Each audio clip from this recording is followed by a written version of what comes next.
Le 22 février 2024, il s'est passé quelque chose d'historique. Un record vieux de près de 35 ans, est enfin tombé. Il faut imaginer, le 29 décembre 1989, l'indice boursier japonais, le fameux Nikkei 225, atteignait un sommet, qu'il a mis tout ce temps à retrouver. C'est l'histoire incroyable d'une traversée du désert économique quasi sans précédent. 35 ans. C'est immense, c'est plus d'une génération. Imaginez un peu un marché qui attend 3 décennies et demie juste pour revenir à son point de départ, pour remettre les compteurs à zéro. C'est une durée qui défie l'entendement dans la finance moderne. Alors la question est simple, comment est-ce possible? Et surtout, est-ce que la reprise actuelle est solide?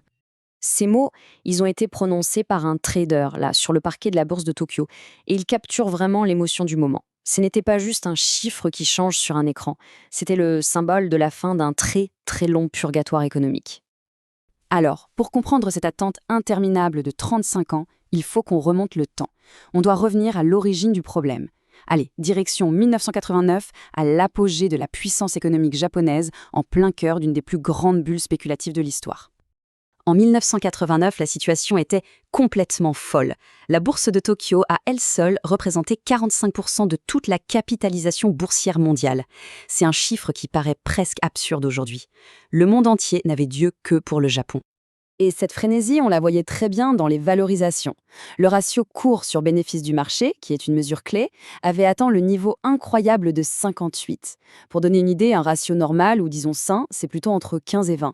Là, c'était de la pure spéculation, déconnectée de la réalité. Et puis, ce qui devait arriver, arriva. La bulle a éclaté et le crash a été d'une violence rare et surtout, il a duré très longtemps. En l'espace de 13 ans, le marché a perdu plus de 80% de sa valeur. Il est passé de presque 39 000 points à moins de 8 000. C'était le début de ce qu'on a tristement appelé les décennies perdues. Et le Japon n'a eu aucun répit. À chaque fois qu'une petite reprise semblait vouloir démarrer, une nouvelle crise venait tout balayer.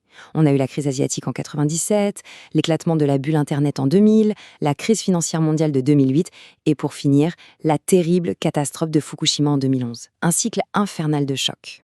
Il a fallu attendre la fin de l'année 2012 pour qu'un vrai tournant se dessine enfin. L'arrivée au pouvoir du Premier ministre Shinzo Abe a lancé le début d'une politique économique radicalement différente, qui allait, cette fois, vraiment changer la trajectoire du pays. Le nom de cette politique, c'était les Abenomics. L'idée, c'était une sorte de thérapie de choc pour sortir une bonne fois pour toutes le Japon de sa spirale déflationniste.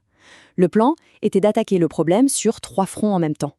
Cette stratégie reposait sur ce qu'on a appelé les 3 flèches. La première, c'était la flèche monétaire. La Banque centrale a littéralement inondé l'économie de liquidités. La deuxième, budgétaire, le gouvernement a lancé de grands plans de dépenses. Et la troisième, la plus compliquée, des réformes structurelles pour moderniser l'économie et la gouvernance des entreprises en profondeur. Cette longue crise a eu un effet de filtre impitoyable.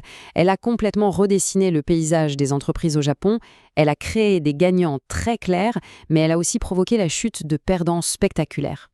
Pour bien comprendre cette différence, il faut connaître un mot, kairetsu. En gros, ce sont de grands conglomérats d'entreprises qui sont toutes liées les unes aux autres par des participations financières. C'est un système qui a longtemps apporté de la stabilité, mais qui, pendant la crise, est devenu une source de rigidité terrible, qui a empêché beaucoup d'entreprises de s'adapter. La crise a donc créé 2 camps. D'un côté, des géants historiques comme Panasonic ou Toshiba, qui sont restés prisonniers de ces vieilles structures et des dettes de l'époque de la bulle. Et de l'autre, des entreprises beaucoup plus indépendantes comme Toyota, Sony ou Honda, qui ont profité de leur liberté pour innover, se diversifier et, finalement, s'en sortir bien mieux. Les leçons sont donc assez évidentes. Les survivants, ce sont ceux qui ont su rester agiles, ceux qui ont misé sur l'innovation et qui n'étaient pas paralysés par le poids du passé. Et bien sûr, l'excellence opérationnelle, comme le fameux Kaizen de Toyota, ça a été un avantage décisif. Tout ça nous amène à la question centrale, la question à 1 million. Ce retour au sommet aujourd'hui, est-ce que c'est juste une autre bulle spéculative ou est-ce que cette fois, c'est construit sur des fondations solides ? Quand on compare 1989 et aujourd'hui, la différence est juste spectaculaire. Le fameux ratio course-bénéfice, on est passé de 58, un niveau de pure folie, à un niveau très sain de 14,4. La hausse actuelle, elle est tirée par des bénéfices d'entreprises bien réels, pas par de la spéculation. Et surtout, la gouvernance qui était très opaque à l'époque est devenue beaucoup plus transparente. En fait, cette reprise repose sur des piliers bien concrets. Il y a d'abord les réformes de la gouvernance, il y a la sortie enfin confirmée de la déflation et aussi un programme d'investissement, le NISA, qui pousse les Japonais à revenir en bourse. On ajoute à ça un boom mondial des semi-conducteurs et un yen faible qui booste les exportations, et voilà la recette du succès. Bon, avec tous ces éléments en main, il est temps de rassembler toutes les pièces du puzzle et de porter un jugement clair sur l'état actuel du marché japonais. La question ultime, c'est donc celle-ci. Est-ce que l'histoire est simplement en train de bégayer? Est-ce qu'on revit le début d'un nouveau cycle de bulles suivi d'un éclatement?